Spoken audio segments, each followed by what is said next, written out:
May inaayos tayo isang electric pan dito, no, mga kabads. Ang issue ay parehas lang sa ating mga ginagawa, no, bushing at shafting. Magpapalit tayo.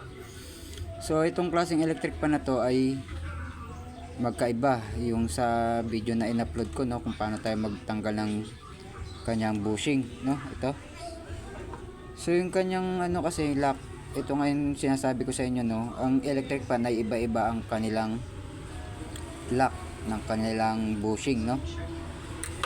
Ito yung mahirap baklasin, no. Ito, so ito example ko na lang to, no. May foam dyan, yung foam nya ay parang ano ba itong tawag dito, iba yung pagka foam nya eh, no, parang kulangot, no. Yan, so bumili ako ng bagong foam, no. Ito yung ilalagay natin dito.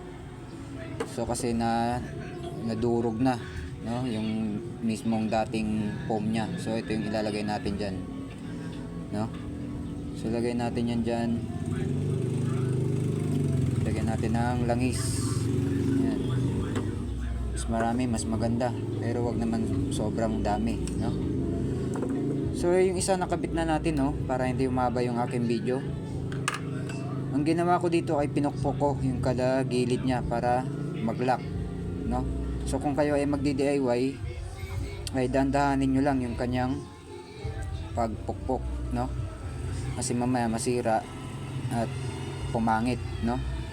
So paano ba tinanggal yan? Paano ba natin tinanggal yung lock nya? Kasi nakaganyan yung lock nyan, no, sa loob at saktong sakto yan, no. Medyo masikip. So ang ginawa ko dyan ay pinukpok ko muna yung kada gilid nya, no. Ayan, pakita ko sa inyo. Pinukpok ko siya dyan ganyan para medyo umangat yung dito, no, umangat yung kabila. Pag umangat yan, saka nyo sungkitin ng flat screw at ipaikutan ng ganun para matanggal talaga siya, no. Huwag nyo bibiglain kasi mamaya ma-disalign yan yung kanyang bilog, no, at baka mahirapan kayo or pumangit yung kanyang lock, no. So ito nakabit na natin sa kabila, no. Ang basihan ko dito, hindi siya mahigpit, hindi rin siya maluwag, no, sakto lang na gumagalaw siya, no. Ayan. So ngayon dito tayo sa kabila. So ito yung kanyang lumang shafting, no. Ayan, yan, no, sobrang dumi at ayan na, hindi na natin kayang remedyohan yan gamit ang liha, no. Dapat pinapalitan na talaga to. So bumili ako sa shop pero hindi siya kasing laki, no, pero ayos lang yan. Subukan natin kung gagana, no, kasi yung kanyang shafting ay may lock, ay no, may guhit, may lock yan eh. Bali parang yung ano na ito ay yung kanyang spacer, no. Bali ito yung kanyang lagyan ng spacer, yung lock. So ito yung ating nabili bago, no. Pinasukat ko na rin pala to, no. Nung bumili ako sa shop ay pinasukat ko na rin sa kanila, no, para hindi na ako magsukat-sukat pa ng rotor sa ating shafting. So ngayon lalagay na natin to, no. Balik na natin to. Ito yung bagong bushing natin, walang gas-gas, no. Gaganyan lang natin yan dyan. Ayan. Tapos yung kanyang lock ay babalik natin. So ganyan yan. So sana nakaklaro nyo, no. Medyo masikip, no, pero sinusungkit natin yan ng dahan-dahan. Lapat na lapat yan, mga kabads. Kaya yung iba nahihirapan magtanggal dito, no, lalo na kung bago ka lang sa pagbubutingting ng electric fan, no, or gusto nyo magbutingting, mahirap talagang tanggalin to, no. So dapat igaganyan lang natin yan, no. Ayan. So pag naipasok na yung kabila, ayan, saka natin yan pupukpukin, no, gamit ang flat screw. Pwede rin yung kanyang shafting. Ayan, pwede yung kanyang shafting pamukpok, no. So kada gilid lang, pukpukin lang natin kada gilid. Ayan, para mag-swak siya, no. Ayan.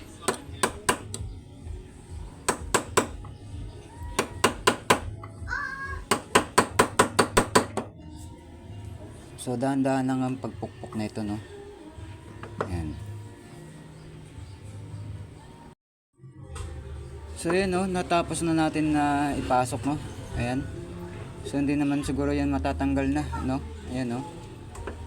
Nakalock na siya. Ayan. So dahan-dahan lang kayo sa pagpukpok, no, kasi maaaring masira yung lock natin. At dapat ay hindi masikip at hindi rin maluwag, no, para sa akin. Ayan. Ayan, gumagalaw, no. Hindi maluwag, hindi rin masikip. Ayan. So ngayon okay na tayo, no. So ganun lang yung pagtanggal or pagkabit ng ganitong lock ng shafting or bushing, no. Ito yung bushing natin. Nilagay na natin sa loob, no. So ganun lang. So sana nasundan nyo, no, kung paano natin tinanggal, no, at binalik. So yung pagtanggal nga, no, iangat nyo lang ng konti para masundot nyo ng flat screw at iangat nyo siya, no, ng dahan-dahan. At sa pagbalik din ay ibaon nyo lang siya, itapat at pukpukin ng dahan-dahan, no, para bumalik siya sa kanyang dito sa loob. So yan. Yan yun. Ito yung lock niya dyan, no. Ayan. Ito kung nagkakamali. Dalawa yung kanyang bali lock, no. Isa sa loob, isa yung flower, at isa din yung parang dito, no, cover niya. So ganun din yan. Pupukpukin nyo rin yan, no. Ayan. So may palatandaan ako dito kung may awang ng konti dyan, yung parang pagka flower niya, no, may mga parang awang-awang yan, ay sundan nyo lang, no, para di kayo mahirapan. Ayan. So pwede nyo na siyang pukpukin ng dahan-dahan, no. Ayan. Medyo mabusising lang talaga to, hindi katulad dun sa isang ginawa natin na may pin or may lock. May lock lang siya na tinatanggal, no, para mabilis matanggal yung ating bushing. Ito ay hindi, no. So dapat talaga tinatanggal yan, ay ibinabalik, no. Ayan.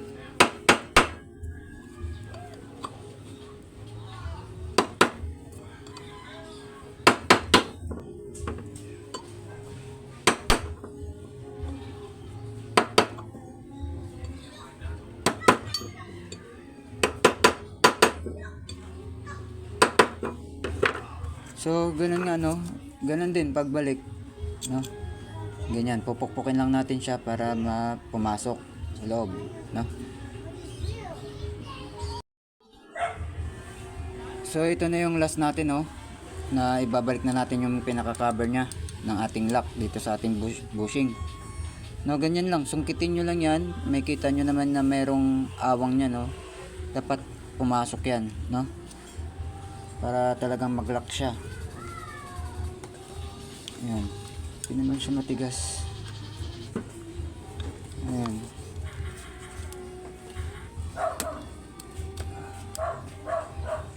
So mabusising nga lang to.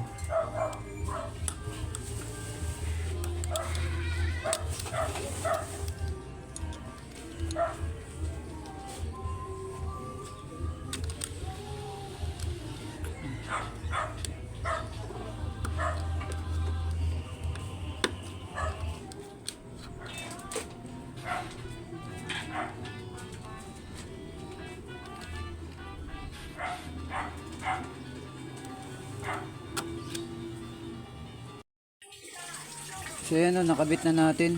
Tingnan natin. Ayan, hindi na matatanggal yan dahil nakapasok na siya mismong dito sa mga awang, no. Yung nagsisilbing lock.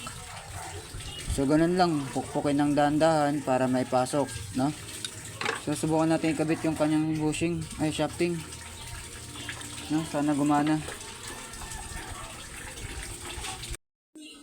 So balik na natin yung kanyang motor. So ito yung in-upload ko na video, no, yung kanyang windings ay natanggal sa kanyang pagkakaayos, no.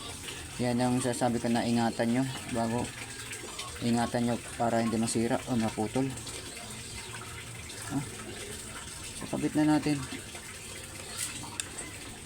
Yan. So okay na siya, no? Ganyan siya. Ngayon yung shafting natin, ito yung bagong bili. Subukan natin pasok.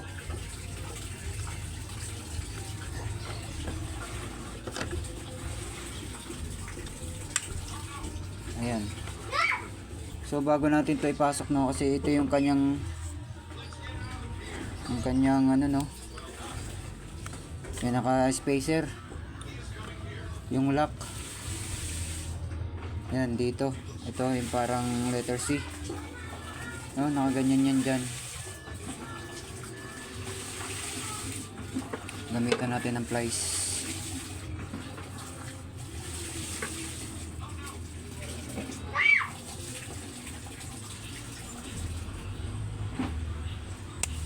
Ayan, pasok na. Tapos yung kanyang mga stopper, ay yung kanyang mga spacer, lagay natin yan dyan.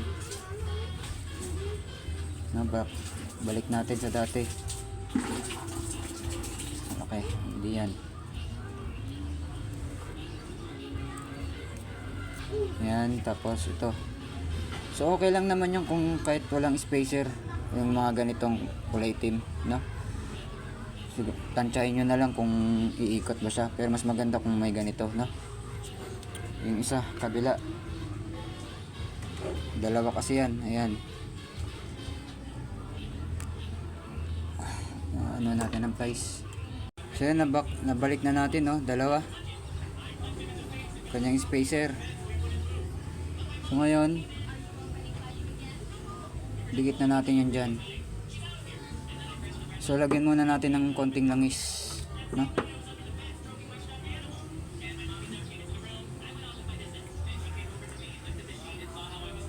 Yan, lagyan natin ng konting langis yung ating. Yan.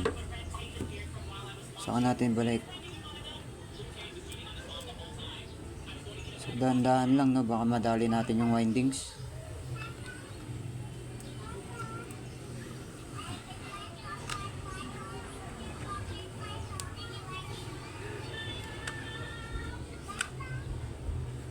Ayan. So next, yung kanyang cover. Ito.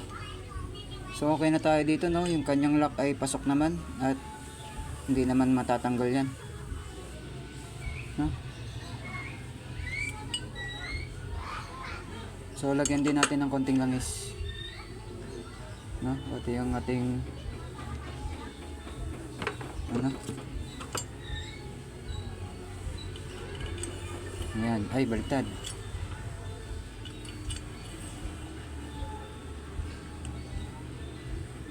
So ngayon dito tayo magkakatalo, no, kung may play at maganda yung ikot nya, kasi kung matigas yan, pag pinaandaran natin to gamit ang kuryente ay ano yan, no, mag stuck, no.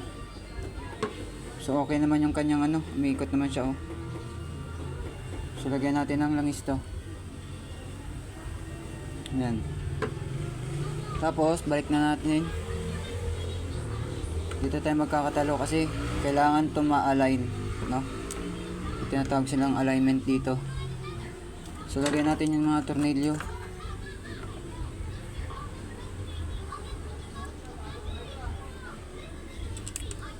Itong maliliit na tornilyo na yan or spacer na yan ay kailangan yan dito para pag nagtanggal tayo ng tornilyo ay hindi tayo mahihirapan, no? Ayan. So okay lang din naman kung wala. Huwag nyo na lang masyadong higpitan, no?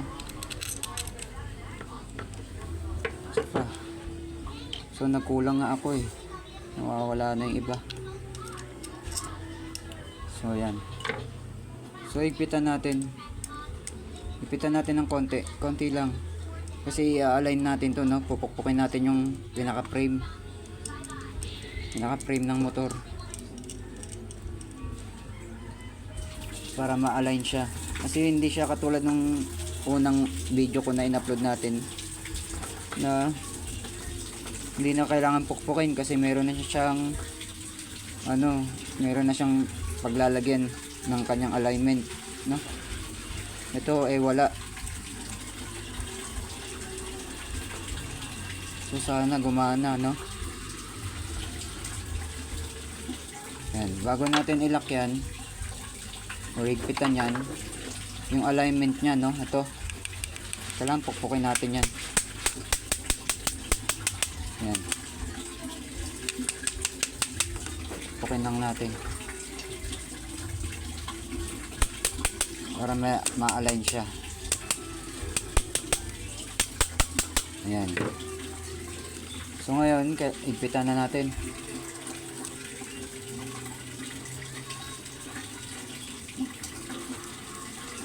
Sana gumana, no? At hindi na tayo bumalik dito.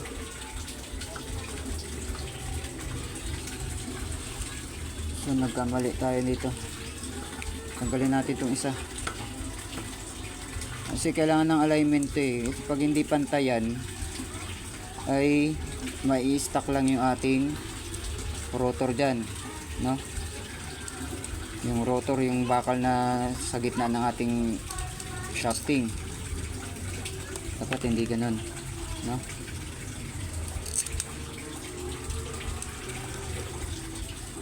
Kabit na lang din natin itong isa.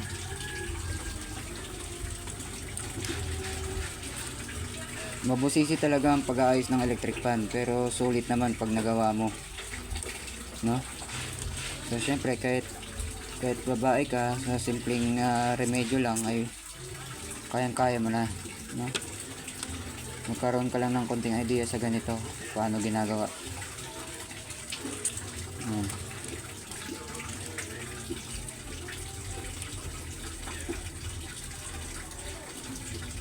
Subok lang natin. Susubukan natin paandarin, no? Sana gumana. Pag pinaandar natin siya at na-stuck yung kanyang makina o yung motor, no? Yung ating itong ating rotor, no? Yung kasama sa shafting. Pag tumigil, hindi umikot yan, ibig sabihin ay may problema, no? Ayan. So tingnan natin kung may play.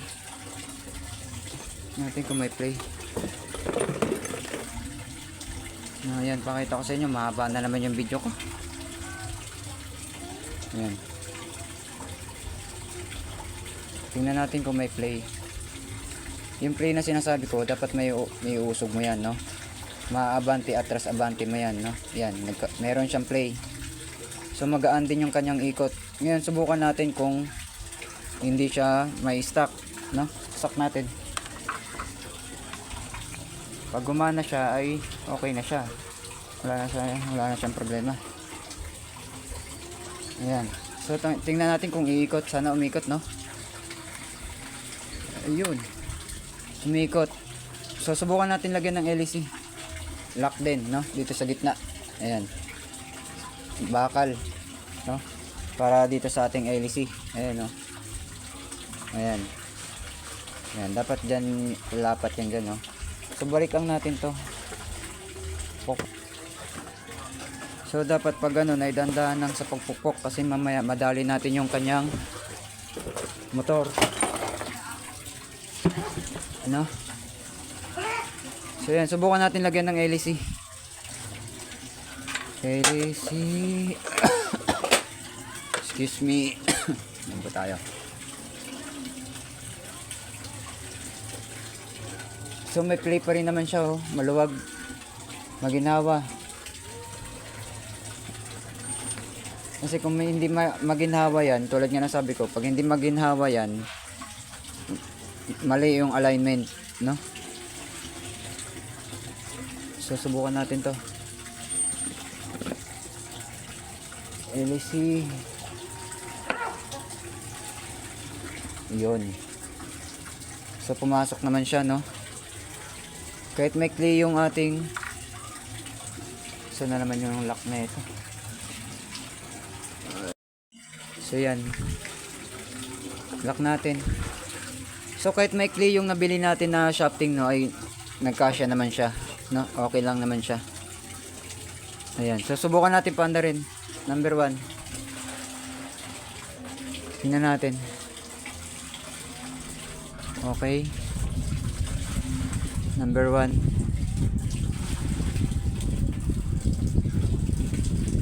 So number 2,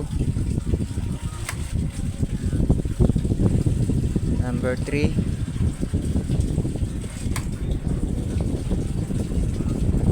so okay na siya, no? So okay na siya. Ayan. So ganun lang yung pagpalit ng shafting at bushing ng ganitong electric fan, no? Yung mahirap baklasin. Hindi katulad dun sa unang upload natin na mismong may lock lang siya. May lock lang siya na tatanggalin. Dito hindi. Kailangan mo talagang manumanuhin na pagtanggal, no? So dapat dahan-dahan lang talaga. So okay na siya. So ngayon na-assembling ko na lang siya para malinisan at magamit na ng may-ari. So sana magtagal. So yun lang naman ang naging problema nun, bushing at shafting, no? At yung paano magtanggal ng kanyang lock, kasi nga mahirap nga tanggalin yun. So ito yung electric fan na sinasabi ko na konti na lang ay pipirma na. Bakit? Muntikan siyang masunog, no? Konting ilang minuto na lang siguro kung napabayaan to na nakasaksak or gumagana, sigurado ay sunog to, no? Ito papakita ko sa inyo yung kanyang cover, no?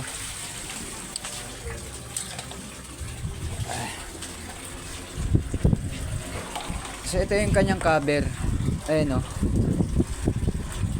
Oh. Usok yan or kaya usok na galing sa shafting, no? Dahil nga sa sobrang dumi, sobrang ano na yung shafting, sira na.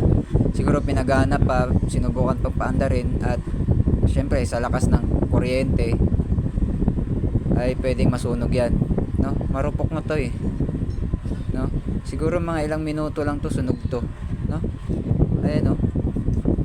Ayan, no?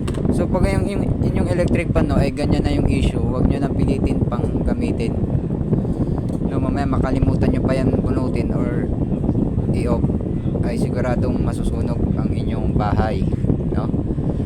So pag ano ng issue, pabayaan nyo na, ipagawa nyo na, or kung nakakuha ka ng idea dito sa ating video, sa ating mga kabutingtingan tungkol sa electric fan, ay gayahin nyo na lang, no? So hindi naman tayo eksperto, nabubutingting lang naman tayo. So nakikita nyo naman yung ating ginawa, no? So ganun lang. Ayan, konti na lang, sunog na. So okay na tayo sa electric fan, ikakabit ko na lang, no? At salamat, God bless.